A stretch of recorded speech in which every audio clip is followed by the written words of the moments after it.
ঢাকা মহানগর পুলিশের অতিরিক্ত কমিশনার ও সাবেক ডিবি প্রধান হারুনুর রশিদ এবং তার স্ত্রী মিসেস শিরিন আক্তারের বিদেশ গমনে নিষেধাজ্ঞা জারি করা হয়েছে। ঢাকা মহানগর দায়রা জজ ও সিনিয়র বিশেষ জজ আদালতের বিচারক মোহাম্মদ আসামস জগলুল হোসেন এই নিষেধাজ্ঞা দেন। নিষেধাজ্ঞার আদেশ পুলিশের বিশেষ শাখার পুলিশ সুপার ও সংশ্লিষ্ট সকলকে পাঠানো হয়েছে।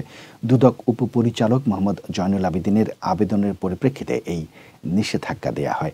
নিষেধাজ্ঞার আবেদনে বলা হয়, কিশোরগঞ্জ জেলার মিঠামইন থানার হোসেনপুর গ্রামের আবুল হাশেমের ছেলে হারুনুর রশিদ ও তার স্ত্রী মিসেস শিরিন আক্তারের বিরুদ্ধে সম্প্রতি দুর্নীতির মাধ্যমে অবৈধ সম্পদ অর্জনের অভিযোগ উঠেছে। ইতিমধ্যে দুদক ৩ সদস্য বিশিষ্ট অনুসন্ধান কমিটি গঠন করেছে। আবেদনকারী অনুসন্ধান কমিটির একজন সদস্য। হারুন সপরিবারে বিদেশে পালিয়ে যাওয়ার চেষ্টা করছেন। তিনি পালিয়ে গেলে তার অবৈধ সম্পদের তথ্য বের করার জন্য অনুসন্ধান কমিটির অনুসন্ধান ব্যাহত হবে।